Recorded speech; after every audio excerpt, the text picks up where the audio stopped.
صلی اللہ علی محمد صلی اللہ علیہ وسلم۔ اعوذ باللہ السمیع العلیم من الشیطان الرجیم، بسم اللہ الرحمن الرحیم، والصلاۃ والسلام علی رسولہ الکریم۔ بخاری شریف باب الحیض ہم پڑھ رہے ہیں، اور پچھلی دفعہ ہم نے جو حدیث پڑھی تھی کہ حضرت عائشہ رضی اللہ تعالیٰ عنہ حج کے لیے نکلی تھیں اور صرف کے مقام پہ ان کو حیض آ گیا اور اس سے وہ پریشان ہوئی تھی، تو نبی کریم صلی اللہ علیہ وسلم نے انہیں اجازت دی تھی کہ وہ طواف کے علاوہ یعنی حرم شریف میں جانے کے علاوہ باقی سارے افعال جو ہیں ان کو انجام دے سکتی ہیں۔ اسی سلسلے میں آگے جو احادیث ہیں، آج ہم 3 احادیث پڑھیں گے، 291، 92 اور 93، اور یہ حدیث بھی اسی سلسلے کی ایک کڑی ہیں کہ حائضہ عورت جو ہے وہ کیا کچھ کر سکتی ہے۔ ایک جو تصور پایا جاتا تھا یہود کے اندر، وہ ہم نے پڑھا کہ وہ بالکل گھر سے نکال دیتے تھے اور اس کو اس قدر ناپاک سمجھتے تھے کہ جانوروں کی طرح اس کے آگے بس روٹی ڈال دیتے تھے، کسی چیز کو وہ چھو نہیں سکتی تھی۔ تو دوسری طرف جو عیسائیوں کا رد عمل تھا وہ اس سے مختلف تھا۔ تو اسلام نے ان کے بین بین جو راستہ میں دکھایا کہ عورت اتنی گندی نہیں ہو جاتی کہ وہ کسی چیز کو چھو نہ سکے، کوئی اس کے قریب نہ آ سکے، وہ کسی کے قریب نہ جائے، ایسی کوئی بات نہیں ہوتی۔ اللہ تعالیٰ نے اس کو گندگی تو قرار دیا، لیکن اس میں صرف جو چیز ممنوع تھی وہ میاں بیوی کا تعلق ہے، باقی کوئی بھی چیز ممنوع نہیں ہے۔ اب یہاں جو مثال لا رہے ہیں امام بخاری، اگلا باب ہے باب نمبر 2، جس میں حدیث نمبر 291 اور 92 ہے، اور اس کا عنوان انہوں نے لگایا ہے کہ غسل الحائض رأس زوجها و ترجیلہ، کہ حائضہ عورت کا اپنے خاوند کے سر کو دھونا اور اسے کنگھی کرنا۔ یعنی حائضہ عورت کے لیے جائز ہے کہ وہ ضرورت کے مطابق اپنے خاوند کے بالوں کو دھو سکتی ہے، اس کے بالوں کو کنگھی کر سکتی ہے، یعنی اس کی خدمت کر سکتی ہے۔ اور اس میں جو حدیث لائے ہیں یہ حضرت عائشہ رضی اللہ تعالی عنہا سے ہے۔ عن عائشہ قالت، کہ حضرت عائشہ فرماتی ہیں کنت ارجل رأس رسول اللہ صلی اللہ علیہ وسلم وانا حائض، کہ میں نبی کریم صلی اللہ علیہ وسلم کے سر کو کنگھی کرتی تھی، اور میں حائضہ اس وقت ہوتی تھی، حائضہ ہونے کے باوجود میں سر کو دھوتی تھی۔ دوسری روایت میں یہ بھی آتا ہے کہ حضرت عائشہ رضی اللہ تعالیٰ عنہا جو ہیں وہ نبی کریم صلی اللہ علیہ وسلم کے سر مبارک کو دھوتی تھی اور پھر آپ کے بالوں میں کنگھی کرتی تھی۔ صورت یہ تھی کہ نبی کریم صلی اللہ علیہ وسلم اعتکاف میں ہوتے تھے، مسجد کے اندر تھے، اور حضرت عائشہ رضی اللہ تعالیٰ عنہ کا حجرہ جو تھا وہ بالکل متصل تھا مسجد سے۔ جیسے آج بھی ہم جاتے ہیں تو دیکھتے ہیں کہ جب ہم ریاض الجنہ میں جاتے ہیں جہاں پہ سبز کارپیٹ ہیں، تو اس کے ساتھ ہی نبی کریم صلی اللہ علیہ وسلم کا روضہ ہے بائیں طرف، تو جہاں روضہ شریف ہے وہ حضرت عائشہ رضی اللہ تعالیٰ عنہ کا حجرہ تھا اور بالکل ساتھ تھا، اور اس کا دروازہ جو تھا وہ مسجد کی طرف تھا۔ نبی کریم صلی اللہ علیہ وسلم اعتکاف میں بیٹھے ہوئے تھے اور نکل کے باہر نہیں جا سکتے تھے، مسجد سے سر تھوڑا باہر کو نکال کے حجرے کی طرف کر دیتے تھے، اور عائشہ رضی اللہ تعالیٰ عنہ حجرے میں تھیں اور وہ حائضہ تھیں، وہ مسجد نہیں آ سکتی تھیں، تو وہ وہیں سے نبی کریم صلی اللہ علیہ وسلم کا سر دھو دیتی اور سر کے اندر کنگھی کر دیتی۔ مطلب کیا ہے کہ شوہر کی خدمت اس حال میں بھی کی جا سکتی ہے، اور اگر وہ مسجد کے اندر نہیں جا سکتی تو باقی کام جتنے باہر رہ کے ممکن ہے وہ کیے جا سکتے ہیں۔ تو نہ چھونا ممنوع ہے، نہ خدمت کرنا، نہ کنگھی کرنا یا بال دھونا یا اسی طرح کی اور دیگر جتنی خدمات ہیں وہ کی جا سکتی ہیں، اس میں کوئی حرج نہیں ہے۔ اگلی حدیث نمبر 292 بھی اسی نوعیت کی حدیث ہے، اور یہ حضرت حشام سے ہے۔ حشام فرماتے ہیں کہ ان عروہ انہ سئل، کہ عروہ رضی اللہ تعالیٰ عنہ سے پوچھا گیا کہ اتخدمنی الحائض، کہ جو ایک حائضہ عورت ہے وہ میری خدمت کر سکتی ہے؟ یعنی کسی شخص نے یہ پوچھا حضرت عروہ سے کہ ایک حائضہ عورت، میری بیوی اگر حائضہ ہے تو کیا وہ میری خدمت کر سکتی ہے؟ او تدنو منی، اور وہ میرے قریب آ سکتی ہے۔ تدنو منی میرا تو وہی جنوبن، کہ وہ جنابت میں ہے، ناپاکی میں ہے یا حائضہ ہے تو وہ میرے قریب آ سکتی ہے۔ فقال عروہ، تو قال عروہ نے فرمایا کل ذالک علی ہین، کہ یہ سب کچھ میرے لیے آسان ہے۔ جیسے ہم اپنی زبان میں کہتے ہیں نا کہ یہ بھی کوئی بات ہے،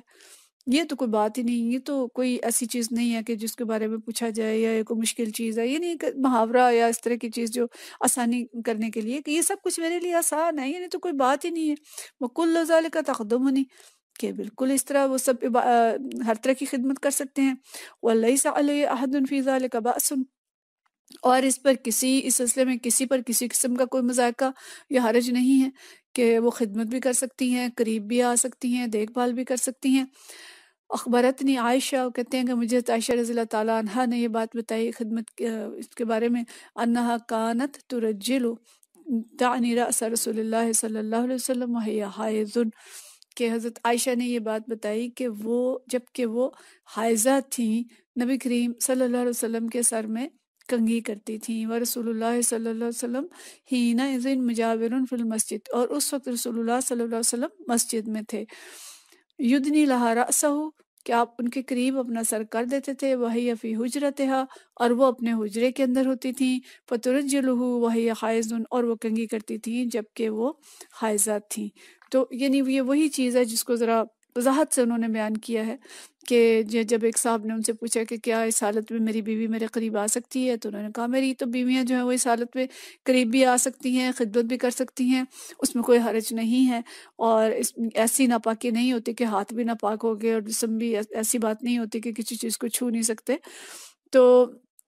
مقصد یہ ہے کہ حیض کی حالت میں عورت اہل خانہ کے ساتھ مل جل کے رہ سکتی ہے، اور قرآن پاک میں جو آیت ہے یہ کہ فاعتزلوا النساء فی المحیض، کہ اپنی عورتوں کے قریب نہ جاؤ حمل کے دوران، ان سے الگ تھلگ رہو، تو اس سے یہ مطلب نہیں ہے کہ ان کو گھر سے الگ تھلگ کر دیا جائے، مقصد صرف یہ ہے کہ اس وقت بیوی سے ازدواجی تعلق نہیں ہو سکتا، لیکن باقی سارے کام وہ کر سکتی ہے۔ اور جیسے نبی کریم صلی اللہ علیہ وسلم کی ایک مثال سے حضرت عائشہ رضی اللہ تعالیٰ عنہ نے بتایا، تو اسی طرح کی دیگر خدمات جو ہیں شوہر کی وہ بھی سر انجام دی جا سکتی ہیں۔ اب اگلی جو حدیث ہے وہ اس سے بھی آگے بڑھ کے ہے، اور ایسی حدیث پہ اعتراضات کی ہے مستشرقین نے اور لوگوں نے کہ جی بخاری میں تو ایسی حدیث ہے کہ جن کو پڑھ کے شرم آتی ہے۔ تو حدیث پہلے میں پڑھتی ہوں پھر ہم اس کو دیکھتے ہیں۔ یہ حدیث یہ ہے کہ اس کا جو باب عنوان باندھا ہے امام بخاری نے،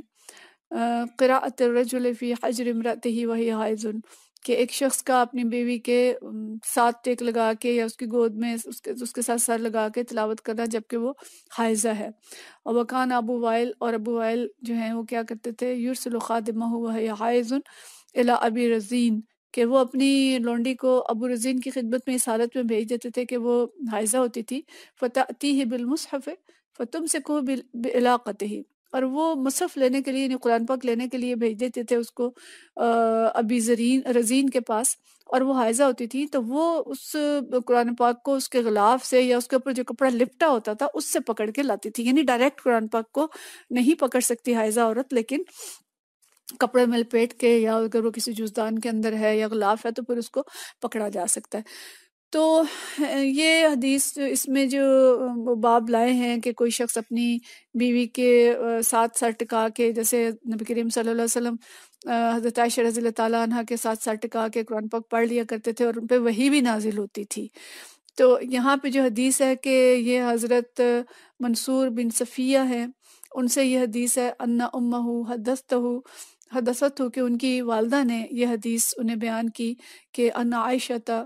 حدثت ہے، کہ عائشہ نے انہیں بتایا، حضرت عائشہ رضی اللہ تعالیٰ عنہ نے انہیں بتایا، ان النبی صلی اللہ علیہ وسلم کان یتکی فی حجری وانا حائض، کہ نبی کریم صلی اللہ علیہ وسلم میرے ساتھ ٹیک لگا کے یعنی سر میرے ساتھ ٹکا کے بیٹھے ہوتے تھے اور میں حائضہ تھی، ثم یقرأ القرآن، اور آپ صلی اللہ علیہ وسلم قرآن مجید کی تلاوت کرتے تھے۔ مطلب کیا ہے کہ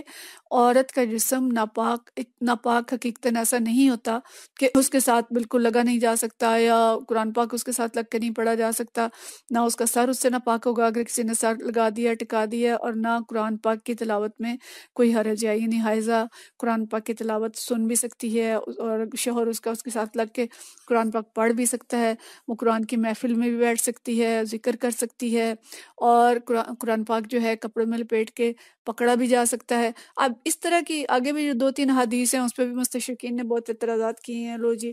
بخاری میں تو ایسی حدیث ہیں کہ جن کو پڑھ کے شرم آتی ہے۔ تو دیکھیں اسلام ایسا دین ہے جو مکمل دین ہے، اور زندگی کا کوئی گوشہ خالی نہیں چھوڑا گیا جس میں ہدایات نہ دی گئی ہوں، اور اگر میاں بیوی کے تعلق کے بارے میں یہ ہدایات نہ دی جاتی تو پھر لوگ گناہ کرتے، غلطیاں کرتے، ان سے ایسی چیزیں ہوتی کہ جس سے وہ سزاوار ٹھہرتے۔ تو اس لیے اللہ تعالیٰ جزائے خیر دے امہات المومنین کو کہ انہوں نے اپنی نجی زندگی بھی چھپا کے نہیں رکھی، اور ہر طرح کی تفصیلات پوچھنے پہ، سوال کرنے پہ انہوں نے بتائی. یعنی یہ لوگوں نے سوال کیا تھا ان سے، تو جیسے بال دھونے کے بارے میں اور اس طرح کی کہ بھی حائضہ عورت جو ہے وہ قرآن پاک پکڑ سکتی ہے کیا، حائضہ عورت کے پاس بیوی اس کے پاس شوہر آ سکتا ہے، اور وہ کیا کیا کام کر سکتی ہے. تو اس طرح کی ساری تفصیلات امہات المومنین نے کھول کے رکھ دیں تاکہ امت کے لیے کوئی تنگی نہ رہے اور وہ دین کو اچھی طرح سے سمجھ جائیں. اور یہ لوگ جو اعتراضات کرنے والے ہیں مستشرقین کہ یہ خود حیا کے کس درجے پہ ہیں، اور ان کے ہاں ایک نیک پاک بیوی کا تصور کتنا ہے، اور جو ایکسٹرا میریٹل ریلیشنز ہیں شادی سے باہر کے وہ کتنے ہیں، اور ان کی زندگیاں کیسی ہیں، اور ان کے لباس کیسے ہیں، اور ان کے گھروں کے حالات کیا ہیں، یہ سب کچھ ہم جانتے ہیں. یہ صرف شیطانی حربیں ہیں لوگوں کو دین سے اور علم دین سے بدزن کرنے کے لیے. تو اس لیے ان باتوں میں ہمیں نہیں آنا چاہیے اور نہ ان پہ پریشان ہونا چاہیے کہ اگر یہ علم ہمیں نہ ہوتے. آج چونکہ ہمیں اپنے والدین سے یہ چیزیں پتہ چل گئی، ہمیں ان میں اجنبیت نہیں لگتی، لیکن اگر ان سب چیزوں کا علم نہ ہوتا تو ہم یقیناً بھٹکے ہوئے ہوتے. اس لیے اللہ تعالیٰ کا لاکھ اور کروڑ شکر ہے کہ جس نے ہمیں یہ تعلیمات انبیاء کرام کے ذریعے اور انبیاء کی جو اسوہ حسنہ تھا وہ صحابہ اور صحابیات کے ذریعے ہم تک پہنچایا. اللہ تعالیٰ ان سب کو جزائے خیر دے. اچھا، اگلی جو 3 احادیث ہیں یہ ہم شیئر کر دیں گے، ان کو خود پڑھ لیں. ان کا ظاہر ہے آن لائن بیان کرنا مشکل ہے، تو کلاس میں جب ایک بند کلاس میں تو بٹھا کے بچوں کو پڑھایا جا سکتا ہے، لیکن ظاہر ہے میرے لیے ان کو بیان کرنا مشکل ہے. ہم ان کو شیئر کر دیں گے تاکہ سب لوگ پڑھ لیں، علم آ جائے، اور اس سے اگلی حدیث جو ہے وہ ہم اگلی دفعہ دیکھیں گے انشاءاللہ تعالی. وآخر دعوانا ان الحمدللہ رب العالمین.